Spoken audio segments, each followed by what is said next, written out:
Bismillahirrahmanirrahim. Assalamualaikum warahmatullahi wabarakatuh.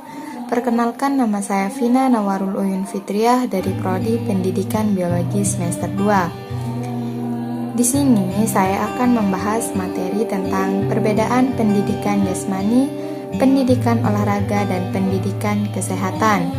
Sebelumnya, teman-teman perlu ketahui terdapat beberapa perbedaan antara pendidikan jasmani dan pendidikan olahraga beserta pendidikan kesehatan, baik dari segi subjek, tujuan, penguasaan materi, peraturan, dan lain sebagainya.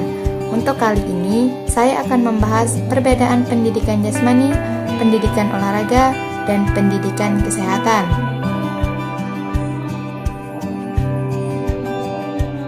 Berikut pembahasannya. Yang pertama adalah subjek. Untuk pendidikan jasmani, yaitu untuk peserta didik atau siswa.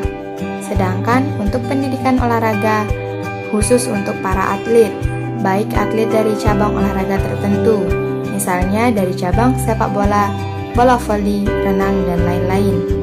Sedangkan untuk pendidikan kesehatan sama seperti pendidikan jasmani, yaitu peserta didik atau siswa.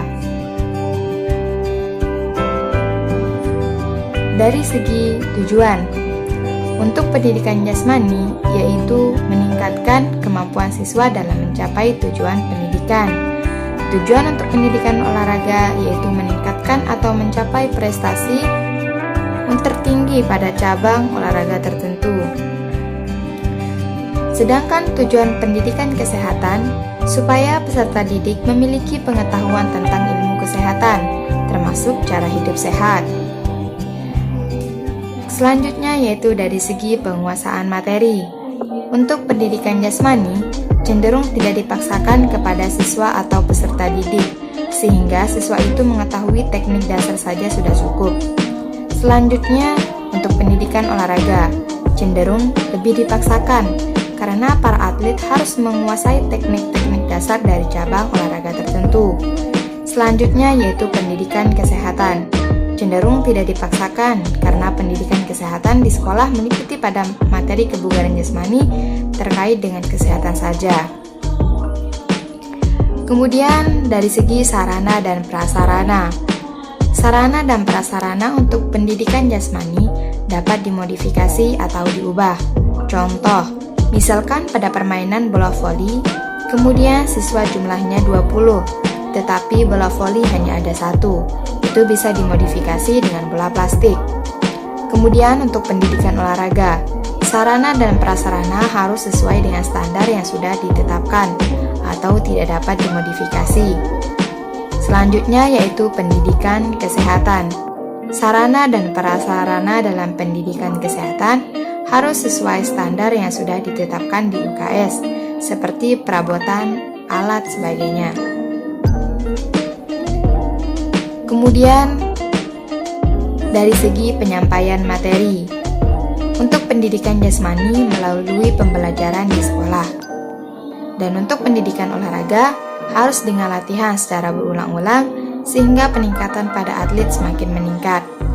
Kemudian, untuk pendidikan kesehatan, sama seperti pendidikan jasmani, yaitu melalui pembelajaran di sekolah. Dan yang terakhir adalah dari segi peraturan. Untuk peraturan pada pendidikan jasmani bisa dimodifikasi supaya pemberian materi pada siswa atau peserta didik dapat tersampaikan dengan mudah. Kemudian yaitu pendidikan olahraga, yaitu baku atau tidak dapat dimodifikasi. Jadi, apabila peraturannya sudah A, maka yang harus diterapkan juga harus A.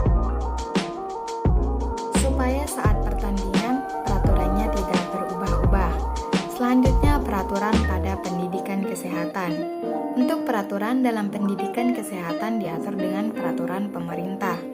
Karena Undang-Undang Nomor 36 Tahun 2009 tentang kesehatan yang telah berlaku lebih dari 10 tahun, salah satu amanat yang tertuang di dalamnya adalah kesehatan sekolah diatur dengan peraturan pemerintah. Terima kasih. Semoga video ini bermanfaat bagi teman-teman yang